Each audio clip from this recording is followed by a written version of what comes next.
Hi everyone, how's it going? Back with another video, and I'm going to do a project reveal on an upcoming costume I'm going to be making. And I cannot wait for this. But before I reveal what that is, a couple quick announcements, or I guess updates on the channel. For one, I know I haven't posted in a really long time, over 2 months. Super sorry for that. I went on a family trip and then I went to MegaCon. Such a fun time. Got to meet Adam Savage. He signed some of my props. Sadly wasn't able to wear my Crossbones costume. It got warped and melted in the sun when painting. Very sad. But I will still be working on that. It'll just be in a bit. But I'm still making progress. Other than that, I know it's been a long time. I have a lot of projects lined up, from Star Wars blasters to Marvel swords, even a Captain America shield. And they're all in varying stages of doneness, ranging from not even assembled to waiting for paint to dry. So I should have a lot of videos coming up very soon. I believe I'm working on 6 projects at the moment. And yeah, I'm so sorry. It's been a really long time. But anyway, you want to know what the project is. So, drum roll please. Making an Iron Man suit. A fully 3D printed, wearable Iron Man suit. This has been my dream for so long. Really since I started cosplaying. Technically my first prop was an Iron Man helmet made out of cardboard and tape, which I'll put right here. Yeah, it looks really bad by my standards today, but I loved it. It really got me into this whole hobby. Anyway, what model am I making? I'm making my favorite, the one that helmet was modeled off of, the Mark 46 as seen in Captain America Civil War. It's just a great movie, and I really like the suit.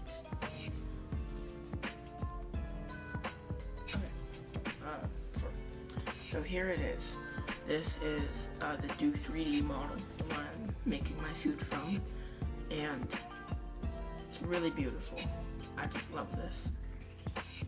So before I reveal what I want to make with it and other stuff like that, a quick thing to say is I got this a couple months ago, and I've been figuring out all the positions and models and how I'm gonna print everything and working out the logistics.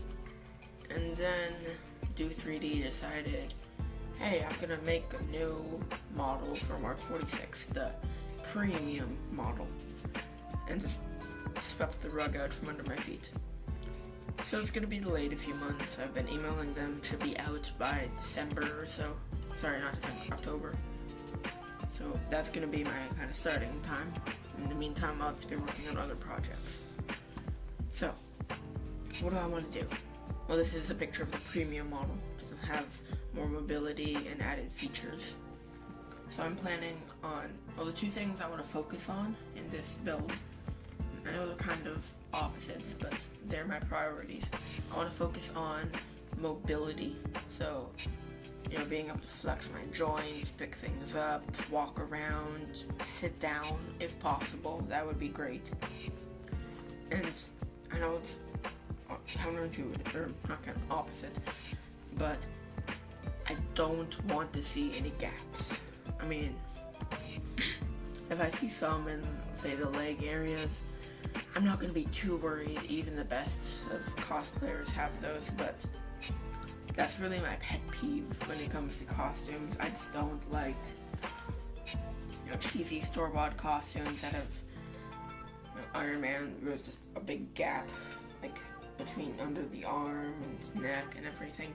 So I'm really hoping to avoid that, and even some cosplayers have that. I know Frankly built his suit beautiful, but you can see a noticeable gap in between the waist and the legs. No disrespect to him though, that's amazing suit, big inspiration for me. But those are the things I want to avoid, or do or avoid. So, what I want in the suit, the faceplate needs to lift up. That's no question, needs to happen. And the eyes need to light up. I'm sure of that. Next of all, arc reactor has to light up, obviously. And if you can see, I'll zoom in here. Yeah, so it's kind of hard to see, but right here, here, up here, all over the suit, there are these little like light strips going all the way down the leg. I think there's one right here, right on the edge, and oh yeah, here it is on the back too. So on the wrist, forearm, sorry, everywhere. I want to get all of those to light up. So as I put on each piece, I'll probably have to switch a button from the inside and turn on that light, which I think is going to be really cool. If I'm able to, it would be really fun to bring this to a low light convention like Dragon Con, where the lights will really pop out and be gorgeous.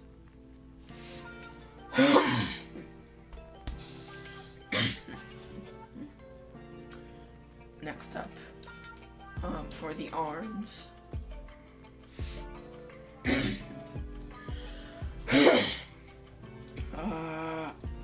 Next up for the arms, or more specifically hands. Well, I don't plan on putting any rockets in the arms, although there is one. There's a chance I'll do that, but like 5% chance, just if I see how the rest of it goes. Other than that, I want the palm repulsor to light up, and I'm planning on putting something like a limit switch, or some sort of connection here, so that when I raise my fist or my palm, it'll light up the repulsor. So ideally, it should be off here and on here, which I think would just be really cool. I would be able to go and have it light up. Also on the back piece, 2-3D has said that on this new updated premium model, they're going to have back flaps, so flaps in the back. I don't know why I had to describe that, but anyway, I plan on putting those in, and this is a really sleek and slender model, so I might not be able to, but if I am, it would be really cool to have smoke coming out of it. It's made to be extra like repulsors or thrusters, because ever since the Mark 6, Mark 6 and before, he would have to use his hands to stabilize his flight, but he transferred that to his back on his Mark 7 and forwards. So it would just be cool to have some, maybe lights, maybe smoke, maybe both coming out the back. Moving down the body, not too much special here. I want the knees, I want them to be like Emily the Engineer's suit, where the knee plate stays in the middle.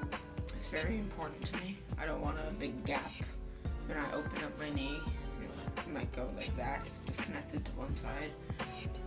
And the back of it over here, I want to be able to flex either from, doing like the ab plates on Emily the Engineer's suit, where there's like a spring behind it, or maybe in this case, elastic, so it'll kind of, be able to flex in different places. Maybe I'll print it out of TPU, not totally sure. As for the feet, like I said, I don't want gaps, so I might try to, say, have this shin piece and the calf piece kind of connected with some elastic or buckles, so that when I lift up when my foot is extended, this piece can kind of slide up and down when it's down.